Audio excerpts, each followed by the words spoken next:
మంచి సందు చూసుకొని భలే బెదిరిస్తున్నావయ్యా. పద, మీ అందరికీ గుడ్ న్యూస్. రాజా గజపతిరావు గారు వస్తున్నారు. మళ్ళీ మనం అంతా కలిసి ఓ 2 రోజులు ఫ్యామిలీ నాటకం ఆడబోతున్నాం. వేళాకోళంగా ఉందేరా? హీరో లెవెల్లో బతుకుతున్నాను నీ కంటికి నేను ఎలా కనబడుతున్నాను రా? రేయ్, మళ్ళీ ఇలాంటి ఏదో ప్రపోజల్స్ పెట్టావంటే మక్కలు ఎరగొడతాను. ఎరగొడతాను కాదు, విరగొట్టి పారేయండి. మీ కోపిక లేకపోతే నేను మా అజయ్ సపోర్ట్ చేస్తాం. మొన్న చేసిన వెధవ పనికి నానా పెంట అయింది. అవును, మా వారు ఎక్కడ వదిలేస్తారోనని ఎంత భయపడిపోయాను. ఇదిగో ఏమండి, చెయ్యమంటే రాజీనామా చేస్తాను గానీ నేను మట్టు ఒప్పుకోను. మొన్న బొట్టు పెట్టుకుని ఇంటికి వెళ్తే మళ్ళీ పెళ్లి చేసుకున్నామని నా కొడుకు కోడని డెలివరీస్ అడిగారు. చచ్చే చావైంది. బాబు నన్ను మాత్రం మళ్ళీ రొంపులో గిరికించకండి బాబు. పెళ్లి చూపులకు వెళ్ళిన వాళ్ళు నోరు మూసు కూర్చోవచ్చు కదా. మాది ఆదర్శవంతమైన ఉమ్మడి కుటుంబం అని, రాజమండ్రిలో మాది లంకంత కొంపని, మా ఇంటికి రండి బాబో అని ఎవరు నోటుకు వచ్చినట్టు వాళ్ళు ఊరకుక్కలు వాగారుగా. ఇదిగో ఇప్పుడు దిగుతున్నారు. తీరా దిగాక మనది డ్రామా కంపెనీ తెలిస్తే కోనవరం రేవులో కాళ్ళు చేతులు లేని వాళ్ళు చాలా మందిని చూశారు కదా. చిన్న చిన్న తప్పులు చేసినందుకే వాడికి ఆ పార్టలు తీసేస్తే మనం చేసిన తప్పులకు మీ బ్యూటిఫుల్ బాడీస్ లో ఏ పార్టలు తీస్తారని ఊహించుకోండి. తప్పగానే వెదవారా.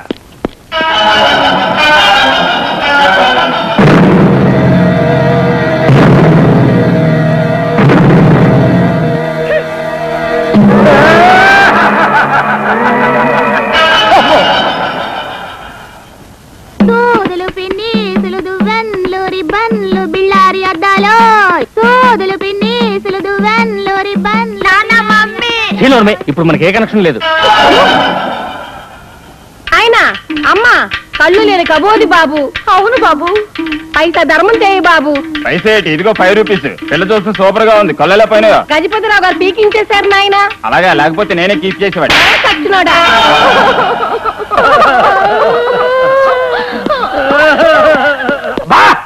ఏడు పాపేసి 2 రోజులు యాక్ట్ చేస్తాను. గజపతిరావు వెళ్ళిపోతారు. నిజంగా 2 రోజుల్లో వెళ్ళిపోతాడా? వెళ్ళిపోతారయ్యా. ఏం చేస్తాం, ఎలాగోలా సర్దుకుందాం. ఏమండి, మా గ్రేసీని ఎలా మేనేజ్ చేయాలో ఈ టెన్షన్ లో నాకేం బాధపడడం లేదు. ఏదైనా ఒక ఐడియా ఇవ్వండి. ఇంటికి వెళ్ళి మీ ఆవిడ పక్కలో పడుకో. రోజు చేస్తున్న పని అదే కదా. కరెక్ట్. ఇవాళ కూడా పని చేయి. అర్ధరాత్రి ఫోన్ చేస్తాను, నువ్వు మటుకు తీకు. కంపెనీ పని మీద అర్జెంట్ గా హైదరాబాద్ క్యాంప్ వెళ్ళాలి. సామాన్ రాత్రి వెంటనే బయలుదేరమని అరుస్తా. నువ్వు కొంచెం మొండికి మీ ఆవిడ బతి వెళ్తుంది. అప్పుడు నువ్వు వచ్చేసే. అర్థమైందా? మన ఇల్లు బ్రహ్మాండంగా ఉంటుందని కోటకు వచ్చాం కదా, అలాంటిది మన ఊళ్ళో ఎక్కడుందో వెళ్ళి ఎక్కండి. అమ్మో టైం లేదు, వెళ్ళి ఎక్కండి. ఈ రాత్రి పూట ఈ రాజమండ్రిలో ఎవడిస్తాడు రాత్రికిళ్ళు? ఆ మేడ ఖాళీగా ఉంటుంది. ఈ ఆల ఎవడు ఏ టైప్ లో వస్తాడో నేను చూస్తాను, ఆడి పని చెప్తాను. ఏమండి, మీ వీధిలో మేడలు ఏమన్నా అద్దెకున్నాయో అని అడుగుదామని వచ్చాం. ఓహో, ఈ ఆల ఈ టైప్ లో వచ్చారన్నమాట. ఏమండి, అలా కిటికీ వెనకాల ఉండిపోన్నారైతే ఓ పాలు లోపలికి రండి. ఎంత రెస్పెక్ట్, ఎంత రెస్పెక్ట్. రాయల్ ఫ్యామిలీలా ఉంది. పదండ్రా. ప్రేమతో పిలిచి పచ్చడి కింద కొట్టించాడు పోలీసు. ఈ రాజమండ్రిలో ఎంత వెతికినా ఒక ఇల్లు కూడా అద్దెకి దొరకదేంటి?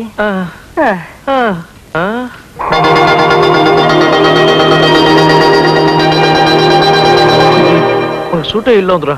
సుందరమ్మ కంపెనీ పెట్టింది ఇంట్లోనే కదా, డైలీ కస్టమర్స్. మనం బ్రాతుల కంపెనీలో కాపురం పెట్టిపోతున్నావా? లేట్ చేస్తే ఇల్లు కూడా పోతుంది. పదండి. ఇల్లు కోసమేనా? అవునండి, చాలా అర్జెంట్ కావాలి. చూడండి, ఒక్క నెలకైతే ఇవ్వగలను. ఆ తర్వాత సుందరమ్మ కంపెనీ వచ్చేస్తుంది. ఇప్పటికే టైం అయిపోయింది, ఒప్పేసుకుందాం. అది కదా బ్రాతుల కంపెనీ అంటున్నాడు కదా. అబ్బా,